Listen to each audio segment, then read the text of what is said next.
Fabulous. Nina Fountain. Happy New Year to you, my sweetness.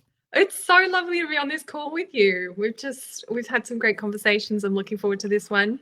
Indeed, we are. So this is about a 20-minute live, and what we're gonna do is we're gonna announce a little announcement we have to make first of all. Then we're gonna dive in kind of why that announcement is so relevant to clients in what we're talking about, and then we're going to dive into something for you. So we're going to ask, I'm going to interview Nina with some questions that's designed to help you. I'm going to finish with three solid content tips that's going to help you in 2025. Are you ready, Nina? Ready? Let's go. Yeah. Let's go. Fantastic. So Nina Fountain, executive style coach, is joining the 10 by 10 by 10 roster. And what that means is that clients who buy into the 10 by 10 by 10 video package will get advice from Nina as part of their training. And really, it was, and this is available for both men and women to help them show up on camera confidently with the wardrobe, with the clothing options that are in their wardrobe. And it's something I know a little about of how you should be on camera, but to bring in an expert that those clients will get solid advice from in a literally, you're going to be in a Zoom room during the daytime, and you can literally show your wardrobe on a Zoom call and pull out pieces, and Nina will go, "Yep, that one's really good. That one's really good. Maybe you could have this add on, or you could go out and buy that." So we're going to do that a week before your filming date. So yeah, it's just so awesome to have an expert like you on that roster, Nina. I'm excited for it. I love what you're doing with 10 by 10 by 10 already. And that piece around the appearance on camera, which we're going to talk about, really does help open doors. So we all want to be successful. We all deserve that. It's just lovely to be able to bring that. It is really awesome. So let's dive into some benefits for you. As I said, we're going to finish with three tips that is generally going to help you in how you open doors. But let's talk about opening doors, because what clients have you seen? Clients you have worked with. What doors have been able to be opened if they look good on camera, Lena? Love it.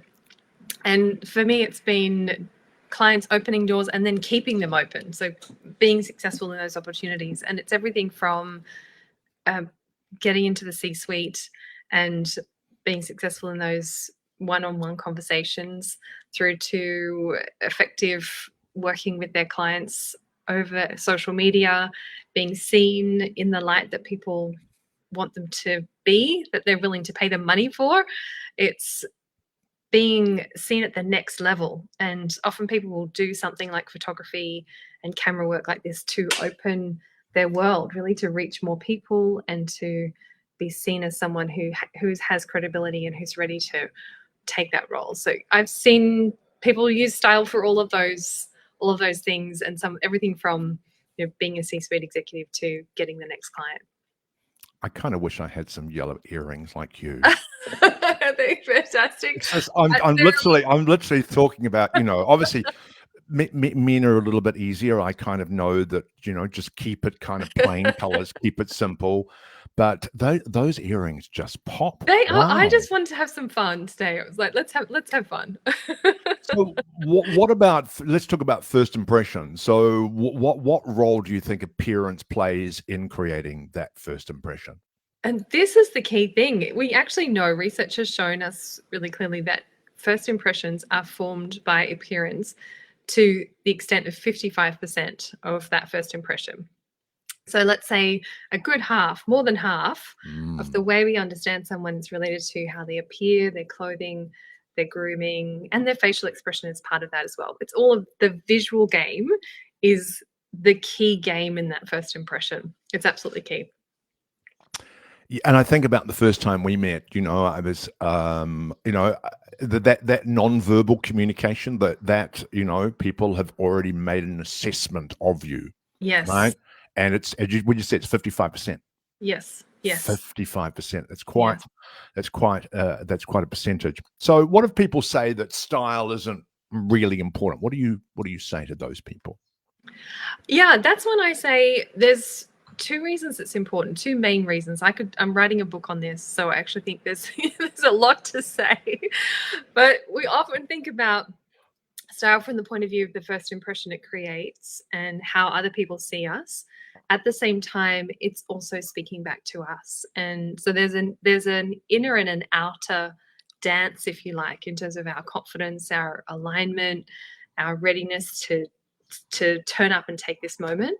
Just like an actor is able to get themselves into a mode by wearing a certain outfit or a costume. We're not wanting to pretend, but we're taking that power of clothing to take us into that mental space of, this is what I'm about to do, this is who I am in this moment. So I actually think there's more to it than just the way other people see us. Good. And look, if someone wants to look well dressed, what should they be thinking about? Should we do tips now? Yeah, let's do that. Yeah. Okay, let's do that.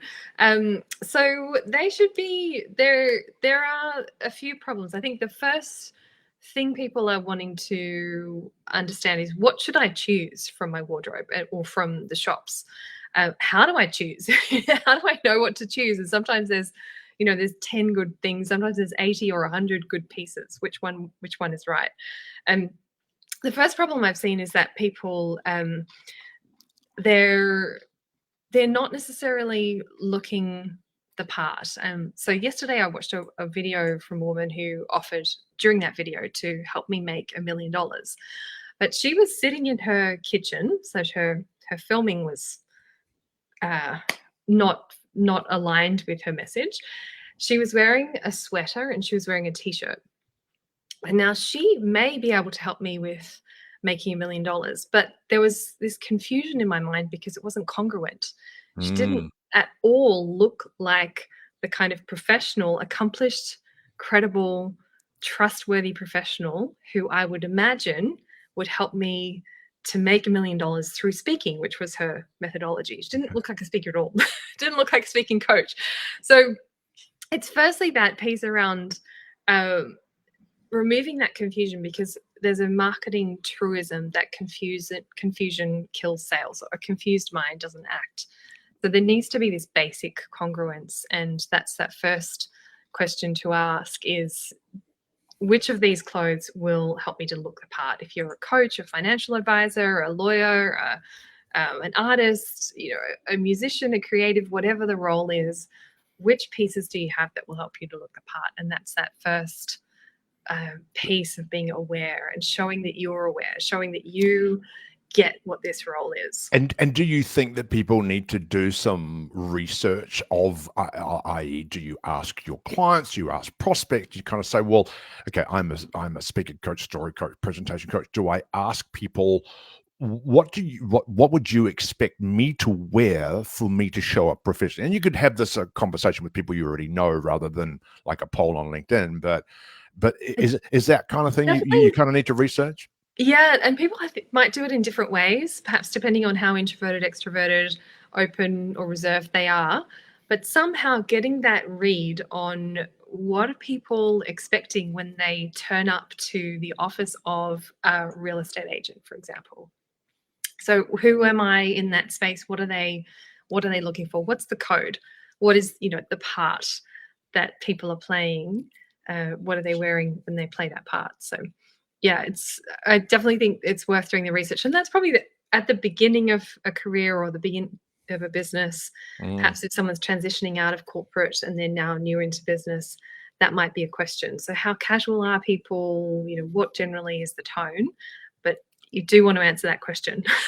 Good. However you do it. Great first tip. So understanding who you want to appeal to and be congruent with their expectation for how you're going to, or what you're going to wear. Number two tip. Yeah. Number two. So number two is also about being aware.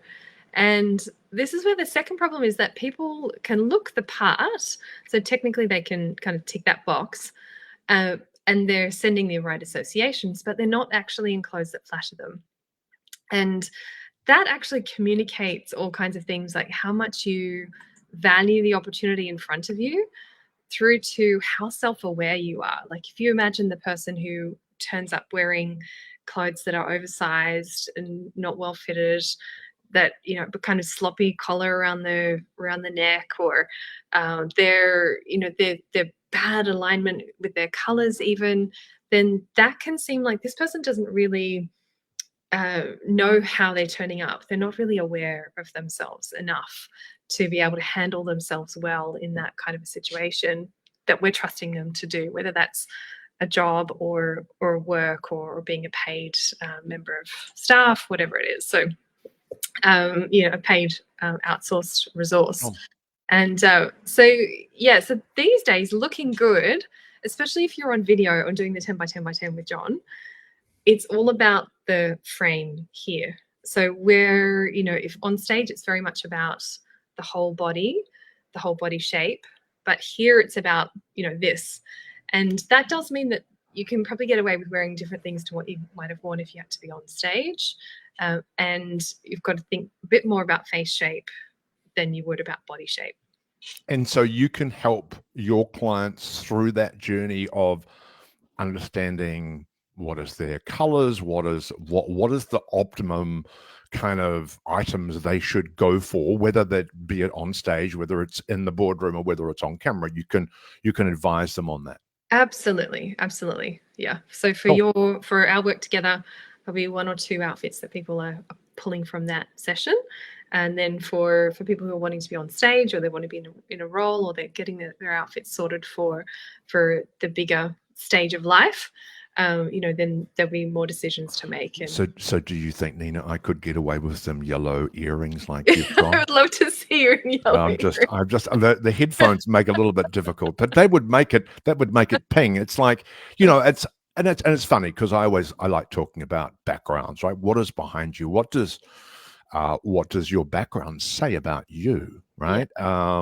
And I'm a fan of authentic backgrounds. Yes, behind me is a bed, and I don't like blurring because that gives off for me an inauthentic communication. That what are you trying to hide? What is behind there that you're trying to hide? So yeah, I'm about you know, but then I'm kind of thinking as you're telling me, maybe this shirt wasn't right to wear for my live today. I probably should have worn I kind of stick to a black or a blue business shirt, right? I tend to try and keep it quite conservative, but here we are in summertime, and we're kind of that first week back. I'm gone for the cotton shirt.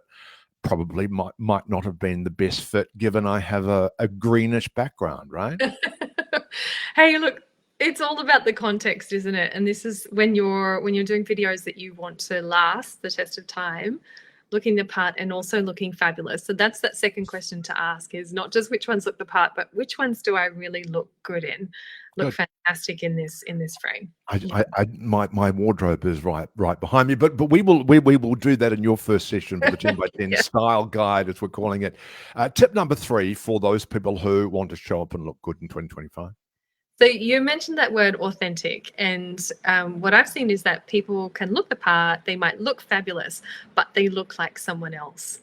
And that is when they're going to feel friction. They're not going to feel at ease. They're not going to feel comfortable. Whereas if you can turn up in clothes that feel like your second skin, they feel like, this is who I am, this is the best version of myself, then you absolutely got to rock that moment, because you know you're stepping into, you're owning it. You know, this is who I am. This is who I'm meant to be here. It just aligns with all of that feeling, rather than feeling like I'm pretending to be someone else. This is an outfit I saw looked great on the, you know, the person in the shop, but now I'm wearing it, it doesn't look great on me. So that authenticity is really around, it's kind of linked with looking fabulous. You look better, you carry the clothes that you feel really connected to. And so it goes beyond shapes and colors to your taste. So wearing things that you really love wearing. And for anyone who wants to better understand that connection between their personality and their style, I have a system around that. I have a quiz, and I can give them a coupon today, so you can get free access to that if you just Come on then. Give us the coupon. Give us the coupon. coupon. Give me the freebies. So the coupon is LinkedIn. Just use the coupon LinkedIn. Go to stylegorgeous.com/quiz. And it's a world first quiz based on the Big Five personality model. Links personality with your style. And I know where I'm going. stylegorgeous.com/quiz. quiz.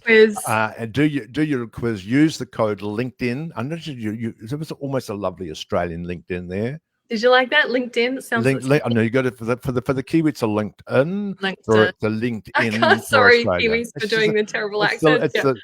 I know. Yeah. Excellent. So some great tips there if you would like to take the opportunity to go and do that quiz with Nina.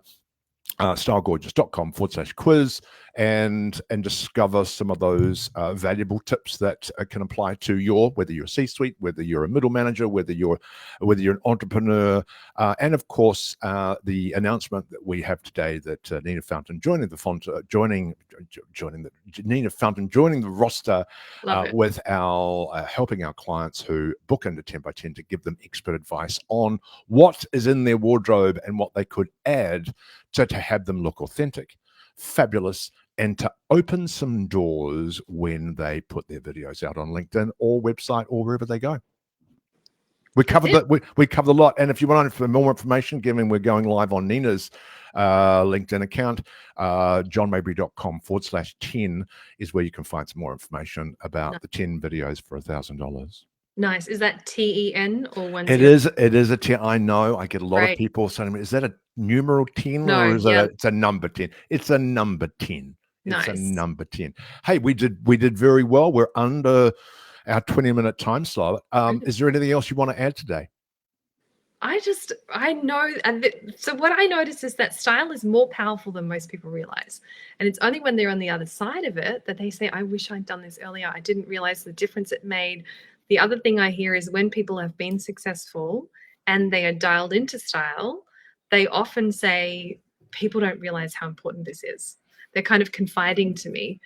People don't realize how important this is. Like, more people should know.